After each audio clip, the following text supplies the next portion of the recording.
Bitcoin will continue to go up because the government is continuing to print dollars. For people that don't understand that, that's fine. You can continue living on your US dollar, you can continue doing your thing, and you'll just have to deal with the consequences later on. It's very simple.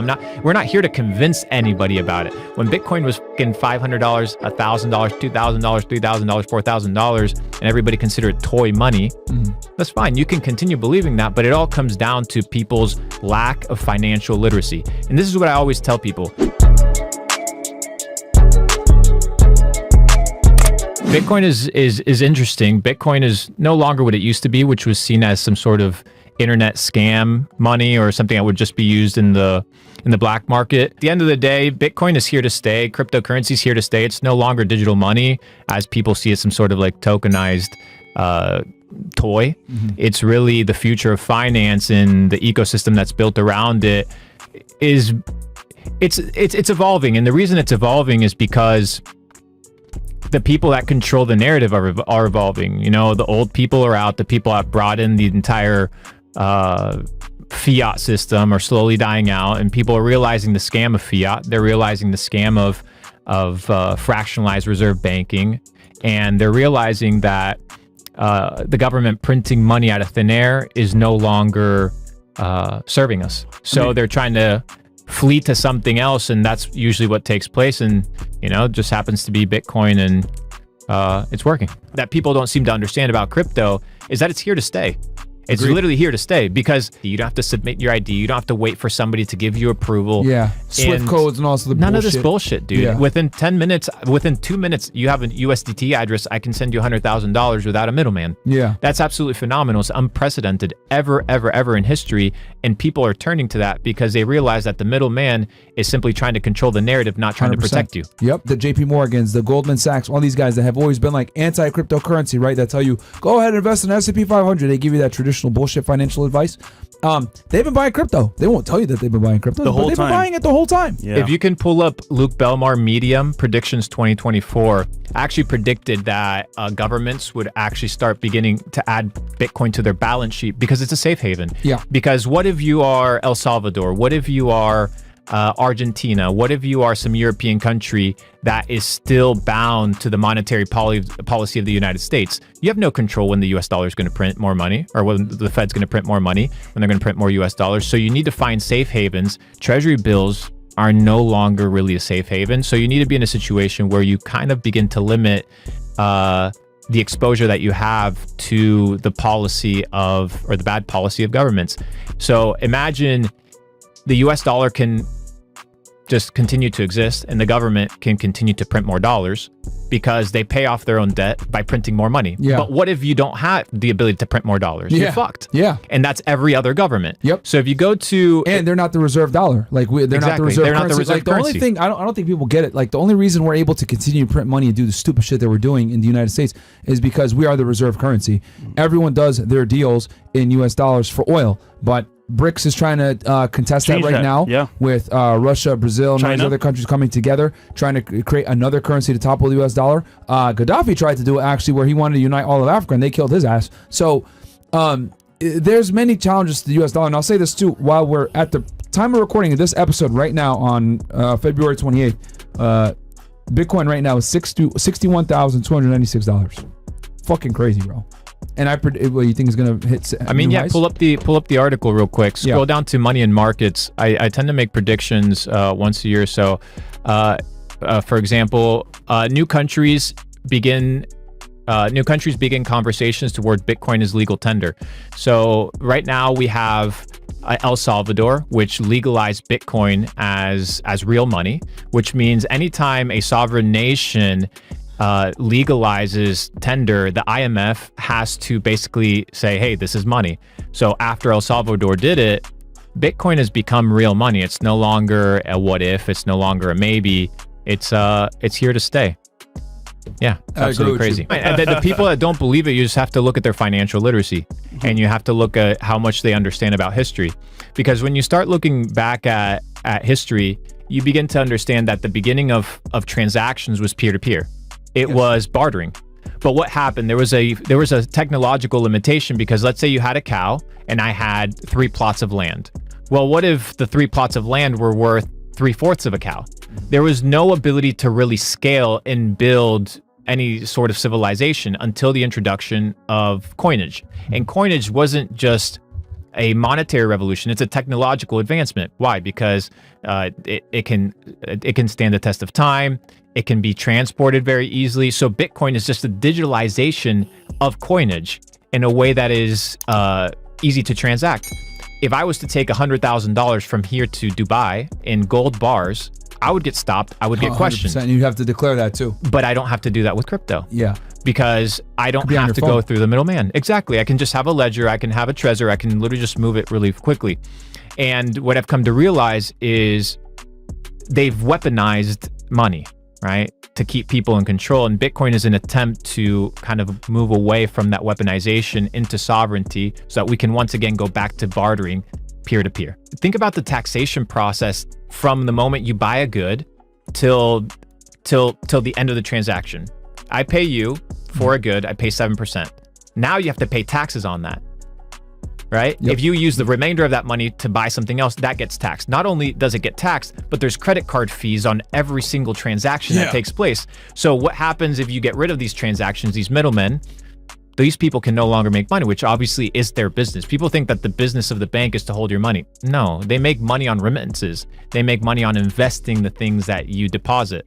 So when you begin to understand the banking system, you begin to understand the scam that it is and that you don't actually need it. And Bitcoin, which is just kind of like the introductory to this entire ecosystem that is digital money, has allowed people to realize that you don't need banks. You just need technology that is fast enough, efficient enough, and trustworthy through code, because you're trusting code. You can see code. You don't have to trust a middleman. You don't have to trust an individual who usually has alternative motives. Yeah. The creation of, for example, the paper money. Paper money was just a proof of ownership. That's all it was. Because, for example, let's say you had $100,000 worth of tokens or coins. You would just deposit that in the bank, and the bank would give you a receipt. People began to transact this receipt as the proof of money. So the fiat currency that we see today is just proof that you have money. It's no longer money, it's debt. And the moment you deposit the money inside the bank account, it's no longer yours. That's what people don't seem to understand. If you look at the terms and conditions, that's why it's FDIC insured up to $250,000, because everything else is literally seen as you lending money to the bank. That's why you get 0.01% interest, because it's a loan. And now it's no longer, the deposit is no longer seen as a deposit, it's seen as a liability. Everything that the bank holds is a liability because they're loaning out to you with interest when you deposit it in there. And then we can talk about the fractionalization of that. Anytime you deposit money, the bank has the ability to fractionalize that 9 times. So you have the printing and printing and printing of infinite money. When you begin to realize that the only allowed circulating supply through the Constitution was $300 million, everything else is fake. Everything else is just printed to fractionalize reserve banking. The interesting part is like, so, and for all the people that say, oh no, it's my money, blah, blah, blah, go to a bank and ask for $50K. Yeah, and all the questions. Watch them shut that bank down, bro. They're going to shut that bank down to give you that, if they even have it there. Well, add to that, look what happened in Canada with the truckers that basically said, hey, we're going to stand up because we actually don't like what the government is doing. And they started freezing bank accounts. You know James O'Keefe, the guy that does the undercover news reporting? They just nuked an IRS agent from the Criminal Investigation Department, and he confessed that the Department of Justice actually has AI tracking all bank accounts right now. I believe it. So now you're no longer safe. No, you don't have this idea of privacy. Privacy does not exist. It's an illusion. So anytime you enter a centralized system, you're under their rules and their control. And for people that don't understand that, that's fine. You can just be fucked. You can continue living on your US dollar. You can continue doing your thing, and you'll just have to deal with the consequences later on. It's very simple. We're not here to convince anybody about it. When Bitcoin was fucking $500, $1,000, $2,000, $3,000, $4,000, and everybody considered it toy money, that's fine. You can continue believing that, but it all comes down to people's lack of financial literacy. And this is what I always tell people. Every time that there's any sovereign power, what they want to keep you is illiterate. 500, 1,000 years ago, the church would keep you illiterate from reading Latin. Why? Because they were the connection between you and God. That's why when John Wycliffe rolled around and translated the Bible into English, they wanted to kill the man. Why? Because he simplified the access to God. It's the same thing today. You have financial illiteracy. Go through the bank. go through this guy, go through that guy. We'll take care of you. And then you begin to realize that there are ulterior motives, and the ulterior motives are to keep you a slave, controlled, and absolutely fucked. And people are starting to wake up to that. Glad Luke is on the greatest podcast on earth. With Bitcoin halving and all this crypto craziness, what would you do with 5K to make the best return? All in ETH or Solana? Alternate coins? Thank you. Bam. It's a question for you. Right. Yeah, I mean, you have Ethereum right now being one of the leading narratives. We have the Ethereum ETF that's going to be taking place. I think BlackRock filed for an Ethereum ETF in November. Yes, it will get approved. You know, it's going to get approved. BlackRock does not lose ETF approval. So when that takes place, once the Bitcoin narrative kind of calms down a little bit post halving, altcoins tend to run. So you have your large caps, your medium caps, your small caps, and you have your meme coins, and then the cycle kind of shuffles back in and out. What do you predict is going to happen with Ethereum? Because I think Ethereum is Ethereum is a $10,000 token.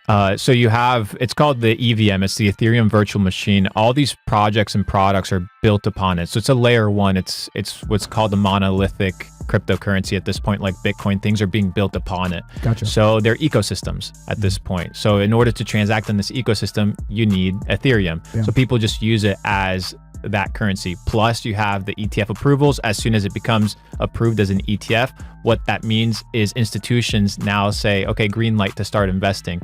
Not only that, but it's also deflationary. So you have all these aspects taking place. I think Ethereum has a bright future, but if you're looking to multiply 5K, it really depends on your risk tolerance. Gotcha. But I wouldn't be out here listening to tweets. I would do some research, figure out where you see a narrative moving, and put that money to work. You know, it's interesting because people have been telling me that for years, that Ethereum is going to be a $10,000 asset very soon. And do you think we might get that this year with it becoming an ETF? It depends. I think it depends also where Bitcoin ends. Okay. But everything follows Bitcoin. Yeah. Everything follows Bitcoin. But right now we're sitting at about $3,300. In January, we're sitting at $2,100. So it's already up quite a bit. Yeah. But at the end of the day, it's better than keeping just USD. At the end of the day, the USD is $3,400 as of this moment right now. Okay, so it's up even a little bit more. Yeah. So you only see these markets going up, and at the end of the day, if you miss out on the bull run, so be it. Like, it doesn't really make a difference. It doesn't affect my bank account, doesn't affect my bottom balance. And just make sure you don't lose. So would you say 2025 potentially? We're going to be looking at $10,000 Ethereum? I don't know. I just know it's there. Okay. I don't like to predict times. It's more so the fact that it will happen. Just like people said, hey, Bitcoin's going to hit 100,000. You can't predict when it's going to hit 100,000. You just know that eventually it'll come. And whether so you believe that as well, that Bitcoin will be a $100,000 coin? Bitcoin will continue to go up because the government is continuing to print dollars. And it's not the fact that Bitcoin is just becoming more valuable. It's also the fact that the dollar is becoming less valuable. So you need to understand that it's limited supply versus infinite supply, and that things are priced in dollars. So the more the US dollar gets printed, the more the currency gets devalued, the more Bitcoin's going to go up, because it's not backed by nothing. It's backed by real energy. It costs money in order to mine a Bitcoin. Right now, I think it's about $45,000 or $47,000 to mine a Bitcoin. That's the energy cost that it takes to mine a Bitcoin. And there's a finite amount of them now. Yes, there's 21 million. There's more than 21 million millionaires, and there are circulating supply for Bitcoin. Considering what's left over off of everybody that's lost their tokens and stuff of this nature, not everybody's going to be able to own a Bitcoin. So once we hit supply shock and not everybody is able to get their hands on, that's when people are going to start running to the doors to get some. So get in early. The people that call it a scam, well, they're usually financially illiterate people, and that's totally fine. Would you say it's a little too high for most people to get in, and they should look elsewhere, maybe into Ethereum or Solana or one of these other alternative coins that have a bright future? Yeah, it's just understanding ecosystems and understanding where the narrative is. So you have narratives, which is long-term plays, and then you have trends. The trends are like, people playing short-term trends. I think AI is a big narrative. I think gaming is a big narrative. And I just think people just have to pay attention to the crypto market. I don't think people should turn their eyes away from them in from these tokens and these products because they're real. They're here to stay, and people are building real technology upon it. People were saying AI is not going to come out for 10 years, 20 years, 30 years. Here it is. And in 6 months, it completely revolutionized the way that people work. Where's it going to be in 5 years? Where's it going to be in 10 years? Are you just going to continue going to university, getting a regular degree, or you're going to take advantage of the opportunity of a lifetime, which is the fact that AI, digital currencies, social media, making money online, building digital businesses isn't going anywhere. The internet has been around for 25 plus years. Yep. It ain't going anywhere. It's the new gold rush. I call it the digital gold rush. And it was 1958. It was 1858. And the rumors in California were spreading to the east saying, hey, there's gold, there's gold, there's gold. People 20 years in were probably like, hey, once all the gold was mined, or the gold, most of it was mined, oh, well, it's the end. Yeah. Well, it wasn't the end, because a 200-year gold industry was created from it. So a 200-year internet industry is being built and is being created from the birth of the internet. And we just happen to be lucky enough to be at the inception part of it, which comes with a lot of scams. It comes with a lot of course. It comes with a lot of risk, but no risk, no reward. Yeah. The thing I always tell people is, one of the biggest scams of the US dollar is thinking that $1 has always been worth $1. In the 40s, you could buy a house for a couple $1,000s. Yeah. 1-2 years of working at a regular factory, you could buy a home. On a single income too. Exactly. So nowadays, you can't even buy a house with 3, 4, 5, 6, 7 years worth of work. Plus you have income tax, which is another scam that we can go ahead and talk about. So what you need to do is understand that the US dollar, anybody can look it up right now. Go on Google and ask income tax. How many dollars were printed in the last 10 years? Trillions, $6-7 trillion were printed. What does that mean to you? What does that mean to your money? And then look up a purchasing power calculator. What is the purchasing power of your dollar from 2021, which is very simple, not very far ago, to now? And the purchasing power is I think about 15%. So your purchasing power has gone down in 3 years about 15%. It's absolutely ridiculous. What do you think, the government's going to stop printing? Yeah. When you have the printers, you're just going to continue printing. And it's not the thing that things are getting more expensive. It's that your money is becoming worthless. Yeah. So what they're doing is they're not just stealing your money, they're stealing the value of your work. They're stealing the value of your hour. They're stealing the value of your energy, because now you have to work twice as hard, extra hours, in order to have the same lifestyle you used to have. So you need to hedge yourself with assets that protect your purchasing power, that protect the energy that you initially input into something. So for example, let's say I pay you for a gig. Yep. 10 years ago, $10,000 for a gig, and you held to that $10,000, right? Cash, like an idiot. Cash. Today, that money would be worth a lot less. Mm-hmm. So what does that mean? That means that they've stolen the initial value of your purchasing power. They've stolen the initial value of your time, and they've just printed it. They do it through taxation, and they do it through the printing of money. And once people wake up to this, especially if you're overseas, if you're in America, okay, I get it, because we have the world reserve currency. But if you're overseas, you're just getting fucked time and time and time again, because you're not just competing against your own inflation, you're also competing against the fact that the U.S. is debasing dollar. It's crazy, dude. It's Canada's absolutely dollar, crazy. like, you Canadians need to be the most pissed off that Trudeau's fucking you guys up that bad, because the Canadian dollar I've seen has like been taking some of the biggest hits, man. It's wild to me, and I like that you mentioned that like literally like the worst thing you could do right now that I'm realizing is like keeping cash in the bank. That's the worst thing you can do right now with the way things are. It's like you need to take that money and like put it into something that's gonna at least hold its value. Because if you don't do it, the bank will do it for you. Yeah, they're doing it. The bank does it on their behalf. Yeah, they're getting your money, and bro, they're getting rid of it immediately. Your dumb ass like, oh, take my money from me. They're like, okay, we got you. They hold it. They put that shit immediately to work. Hey, you want to buy real estate? Oh, you want to buy something? Okay, here's a fucking loan, asshole, and then pay me back on interest. Yeah. That's how they get you. That's what it is, man. Lawrence goes, Luke, what do you think about base chain, and are you getting exposure to base also in CC? Love you, bro. I don't have any exposure to base, but all these layer 1s or layer 2s, you need to examine them. A lot of them are going to end up being scams. So just understand the intention behind the founders, understand whether it's a long-term narrative, short-term narrative, and don't be buying a lot of these multi-billion-dollar market caps that are already out there. we're not early in the cycle. I know people are saying we're early into the cycle. Just be careful with your money. Don't just jump into anything because you see it on Twitter. Not a good idea. What are your thoughts on NFTs, Luke? So NFTs as a technology are dope. So, for example, that was a wave in like 2020. Yeah, but NFTs as a technology are fire. You have they operate as access. They operate as your ability to on chain be able to manage and observe a community or be able to transact quickly. As a technology, they're dope, but like everything new in crypto, the first wave tends to be scammy.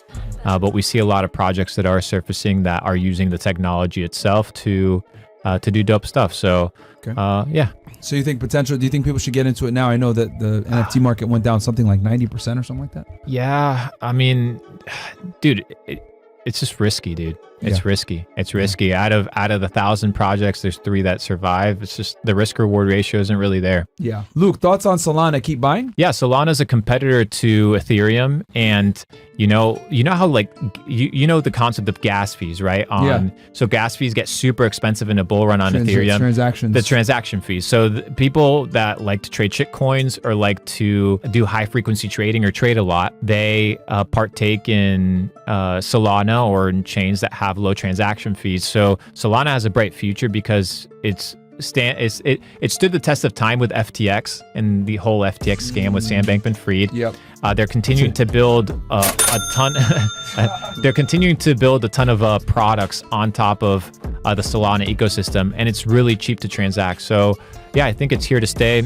You can determine whether you want to buy at $100, $110 or not, but just pay attention to the ecosystem. It's only growing. It's only scaling. They have great products like the Jupiter Exchange and Backpack, Phantom Wallet, and pay attention to it.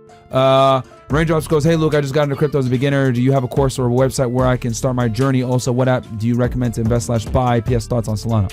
I don't have any course on crypto or anything with regards to that. Yeah. What I would say is just start reading the Bitcoin white paper. That's the 101. See what Satoshi Nakamoto wrote regarding why he created crypto, and just get involved.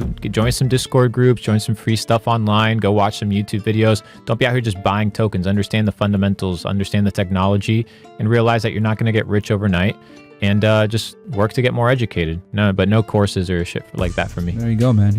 No courses. So where's the scam, guys? I only have a few grand to play with. Is it worth investing in crypto? Should I invest in myself and business for Luke and the crew? You only have a couple grand. You can't be invested. You understand that the money that you have, you worked extremely hard for. You can't just toss it in the market and assume that you're just going to get rich overnight. It's going to make you emotional too. Yeah, dude. You can't be investing out of a place of greed or need. You need to be investing out of a place of abundance. You invest the money that you have left over. You're not investing the money that you need to use to pay for rent. So get your business right, get your money right, and then you're going to be in a situation where you can actually take advantage of the opportunities in the future. If you miss this boat, this train, don't worry. There's always going to be another opportunity. There's always going to be another bus ride. But you need to level up your game, got to level up your skill set, and don't utilize the little bit of money that you have right now thinking that you're going to get rich overnight. I think it's a common trend. I hope people are listening to this shit, dude, because fuck, so many people are going to get burned thinking that they're going to have the lucky ticket to the $1 million, and it's just simply not the case. Yeah. Protect the capital that you have, especially if that's the capital that you need to utilize to get yourself right. I tell people, if you want to get rich, there's 3 ingredients. One is you need to be the best at what you do. If you're shitty, if you're not good, nobody's going to hire you. Second, whatever you do needs to be in high demand. You're not going to make money in a niche where there's no traffic. And then finally, you have to be in high demand. You have to be the best at what you do. And finally, you have to not only be in a situation where you're the best at what you do, but your pricing needs to be good. Yeah. So understand pricing, be good at what you do, be the best at what you do, be in high demand. And then, well, with AI now rolling around, be irreplaceable. So start doing something where AI can't come and replace you. Yeah. Figure out those things and you can make some money, but getting rich overnight, getting rich quick is an illusion. Yeah. It's a big illusion. And the internet, I know, sells it a lot, but I don't agree with it. Focus on building long-term skill sets, focus on building a network, focus on getting involved with high-level entrepreneurs, people that have done things prior. And I think you're one step closer to leveling up. But it's a day-by-day process, and it's interesting too, because in your story, you had generated a couple million in revenue, but you only put 250K in. Yeah. And that 250K obviously paid huge dividends, and you were able to kind of get out the Shopify, the e-commerce game. The e-commerce game. But you took a calculated risk, and it wasn't everything you had. And I think people really need to take that from your story, that you only put in $250,000 of what and it was you had. $250,000. It wasn't $3,000. Yeah. It wasn't my rent money. There you go. And it was money that you could afford to lose. Correct. So you need to do the same. Investing is a long-term play, but investing in yourself is the number one asset, the number one skill set, because you're always going to have yourself. You go bust, but if you have assets of skill sets and networks and developed a mindset for making money, you can make that money once again. Bam. Luke, can you describe to the audience the importance that believing and honoring God can have on their success? Alhamdulillah. Yeah, I mean, Solomon said it best. What does a man profit if he gains the whole world and loses his own soul? So if you're going to do things and you want to make money, do it the right way. If you want to build a business, do it the right way. And never compromise your character, never compromise your integrity, never compromise your reputation to get to the top. I see a lot of people get to the top, but they end up being miserable. I see a lot of people, make money, but they make it the wrong way. And there's a way to get rich. There's a way to build good businesses. Ethically too. And without robbing people or doing any of that, scamming people. And it may take time, but it's worth it. Yeah. At the end of the day, you look at yourself in the mirror and you alone will determine whether or not you were successful. You alone will be able to determine whether or not you did it right. It doesn't matter what the person looking at you says or whether other people determine whether you're successful or not. Evaluate yourself, evaluate your morals, evaluate where you stand, and get to the top the right way.